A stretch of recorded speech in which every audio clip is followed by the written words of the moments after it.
Hello viewers, I hope आप सब ठीक होंगे। व्यूअर्स, आज का जो हमारा टॉपिक जो बहुत ज़्यादा इम्पोर्टेंट जो स्टार्ट हो रहा है प्रोबेबिलिटी में, वो है रैंडम एक्सपेरिमेंट। तो यहाँ से जो सही जो प्रोबेबिलिटी है वो यहाँ से स्टार्ट हुई। पहले तो हम लोगों ने सेट थ्योरी पढ़ी जो कि प्रोबेबिलिटी में यूज़ होती थी, लेकिन अब हम लोगों का जो है वो रैंडम एक्सपेरिमेंट जो है वो स्टार्ट हो गया है।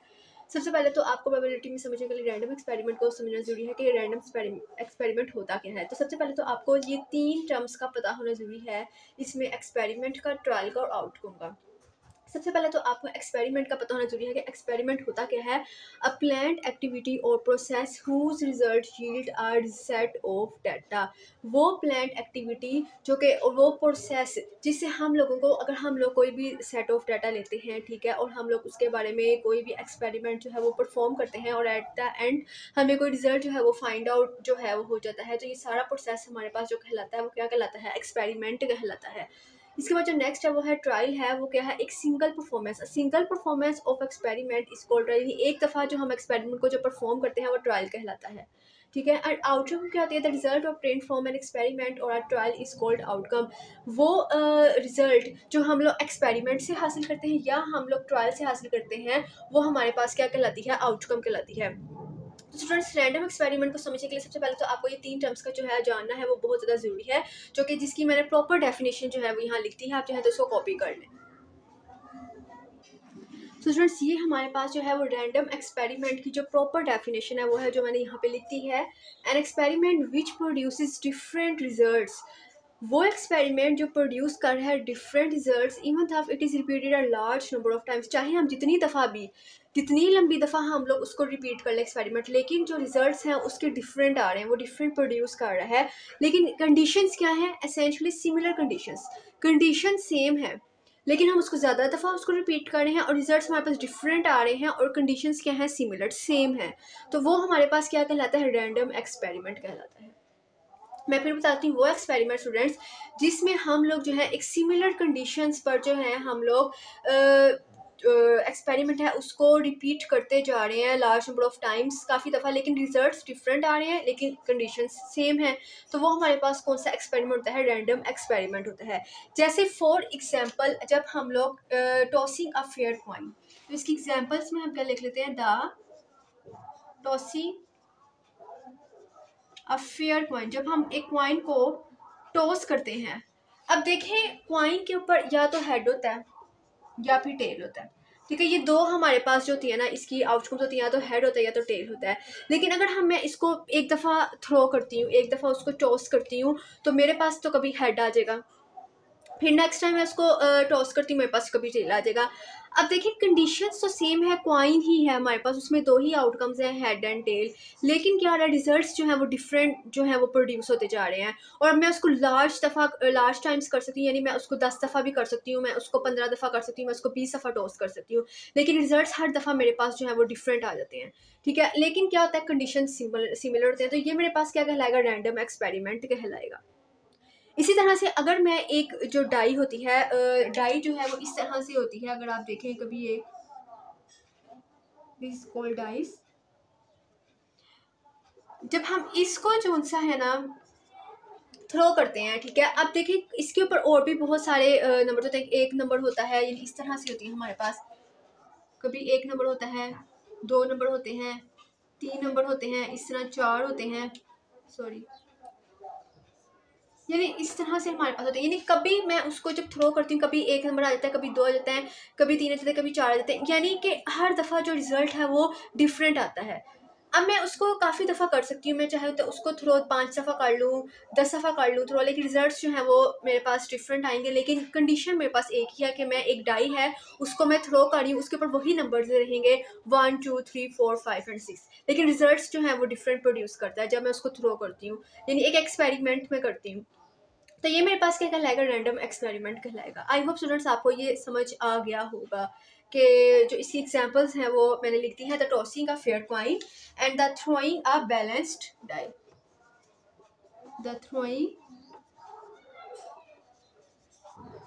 अ बैलेंस्ड डाई। तो ये जो दो है ना, इसकी एग्जांपल्स मैंने लिखी हैं। आई होप आपको स्टूडेंट्स ये रैंडम एक्सपेरिमेंट जो है वो समझ आया होगा कि ये क्या होता है। स्टूडेंट्स ये आपको यहाँ से नज़र नहीं आ रहा क्योंकि वो बोट की वजह से, तो मैं यहाँ पे आपको लिख देती हूँ कि जो इसकी सेकंड जो इसकी एग्जांपल है वो है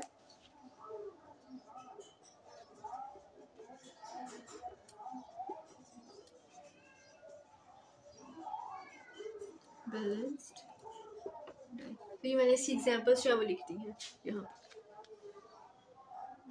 अब स्टूडेंट्स 3 तरह की जो प्रॉपर्टीज होती हैं ना वो रैंडम एक्सपेरिमेंट की होती हैं। अब आपको ये 3 प्रॉपर्टीज जो है ना वो याद रखनी है कि इसमें क्या होता है कि जो एक्सपेरिमेंट रिपीट होता है ना वो एनी नंबर ऑफ टाइम होता है, ठीक है। हम लोग उसको कितनी भी दफ़ा जो है उसको एक्सपेरिमेंट को रिपीट कर सकते हैं, इस पर कोई लिमिटेशन नहीं होती, ठीक है।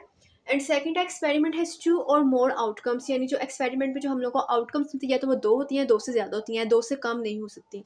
और the outcome of each repetition is unpredictable, यानी जब हम लोगों के पास जब हम लोग उसको रिपीट करते हैं एक्सपेरिमेंट को, जो हमारे पास आउटकम आती है वो अनप्रिडिक्ट होती है, यानी हम लोगों को नहीं पता होता कि वो क्या आएगी, यानी उसमें कुछ डिग्री जो है ना वो अनसर्टेनिटी की होती है। यानी फॉर एग्जांपल अगर मैं कॉइन को टॉस करती हूँ तो मुझे नहीं पता कि हेड आएगा या टेल आएगा, तो इस तरह से ये हमारे पास यहाँ पे जो आउटकम आएगी वो क्या होगी, अनप्रिडिक्टेबल होगी। हम लोगों को इसमें कुछ सम डिग्री ऑफ अनसर्टेनिटी जो है उसमें अंदर जो है ना एग्जिस्ट कर रही होगी। तो ये इसकी जो है ना 3 प्रॉपर्टीज हैं रैंडम एक्सपेरिमेंट की।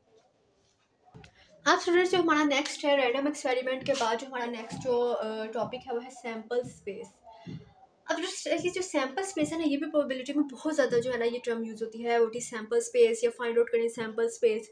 तो स्टूडेंट सैम्पल स्पेस होती क्या है, a set consisting of all possible outcomes that can result from a random experiment. यानी रैंडम एक्सपेरिमेंट से जो हम लोग जितनी भी आउटकम्स जो हासिल करते हैं as a result, and result के तौर पर हमारे पास रैंडम एक्सपेरिमेंट से जितनी भी आउटकम्स हासिल होती हैं वो क्या हमारे पास कहलाती है, सैम्पल स्पेस कहलाती है, एक सेट की फॉर्म में आ जाती हैं, वो हमारे पास कहलाती है सैम्पल स्पेस। उसको हम किससे डिनोट करते हैं, हम उसको एस के साथ जो है उसको डिनोट करते हैं, ठीक है। अब जैसे फॉर एग्जांपल अगर हम लोग आगे बढ़ें, अब हम लोग के पास ना एक सैम्पल स्पेस में ना एक बहुत इंपॉर्टेंट टर्म यूज होती है सैम्पल पॉइंट। एक बहुत इंपॉर्टेंट जो टर्म यूज होती है वो होती है सैम्पल पॉइंट। अब इस सैम्पल पॉइंट क्या होता है कि each possible outcome is a member of the sample space. इसमें क्या होता है वो हमारे पास क्या कहलाता है, सैम्पल पॉइंट कहलाता है। मैं इसकी डेफिनेशन यहाँ लिख देती हूँ, ईच पॉसिबल। आगे मैं इसकी एग्जांपल देके आपको बताऊंगी कि असल में होता क्या है। Each possible outcome is a member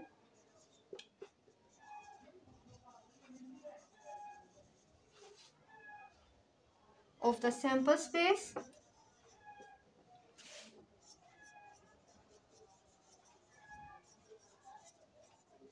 is called sample point, the sample point। अब सैम्पल स्पेस हमारे पास क्या होती है कि अगर फॉर एग्जांपल मैं यहाँ पे सैम्पल स्पेस लेना चाहती हूँ 2 कॉइन्स की, यानी अगर मैं 2 कॉइन्स को टॉस करती हूँ और उसकी जो है वो एक दफ़ा उसको टॉस करूँगी मैं, लेकिन 2 कॉइन्स को टॉस करूँगी तो मेरे पास क्या हो जाएंगी, 4 पॉसिबल जो है वो आउटकम्स आ जाएंगे। जैसे फॉर एग्जांपल मेरे पास 2 कॉइन्स है और उसकी मेरे पास क्या थी, हेड एंड टेल, ठीक है। इसी तरह से मेरे पास क्या होगा, हेड एंड टेल, लेकिन मैं उसको एक दफ़ा ही जो है वो टॉस करूँगी तो मेरे पास जो सैम्पल स्पेस आ जाएगी वो क्या आ जाएगी, head head head tail tail head and tail tail. तो फ्रेंड्स ये मेरे पास क्या आ रही है, ये मेरे पास सैम्पल स्पेस आ रही है, ठीक है। अब इसमें क्या है हमारे पास कि इसके अंदर जितनी भी आउटकम्स आ रही हैं ये मेरे पास क्या है, सैम्पल पॉइंट्स। यानी इसके अंदर जितने भी मेंबर्स आ रहे हैं H H H T T H and T T, ये मेरे पास क्या हैं, सैम्पल पॉइंट्स हैं।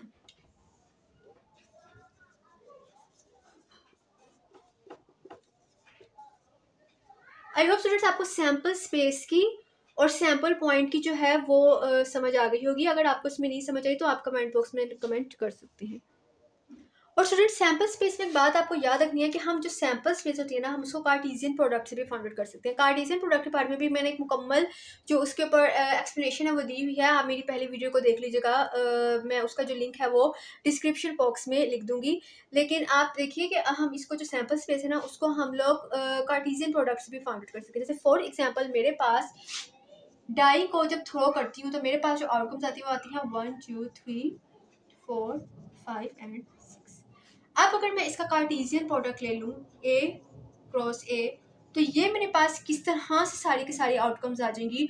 वो मेरे पास 1 2 3 4 5 6 एंड क्रॉस 1 2 3 4 5 6।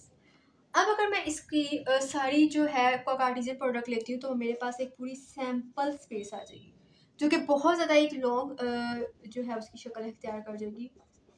क्योंकि मैं जिससे हम कार्टेशियन प्रोडक्ट लेते हैं 1 को इन सब के साथ उसका जो है हम लोग पेयर बनाएंगे, फिर 2 का इन सब जो आउटकम्स थी जो हमारे पास जो पॉइंट्स थे उनके साथ हम लोग बनाएंगे। तो अब 1 1 1 2 1 3 1 4 1 5 एंड 1 6, इसी तरह से 2 1 2 2, इसी तरह से सारी की सारी जो है वो बना लूँगी। इसी तरह से बाकी जो है वो भी बन जाएंगे।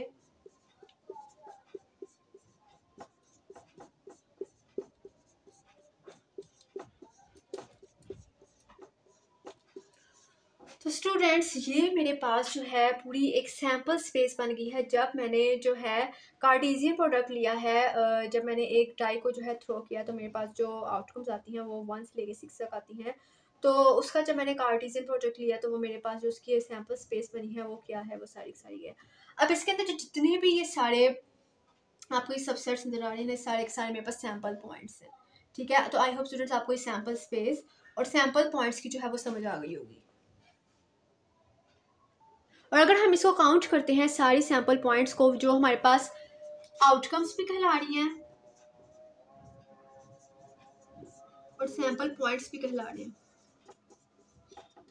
तो अगर हम इनको काउंट करते हैं तो हमारे पास कितने हैं 36। इसका मतलब है कि इसके अंदर सैम्पल पॉइंट्स कितने हैं 36, जो कि आउटकम्स भी कहलाती हैं।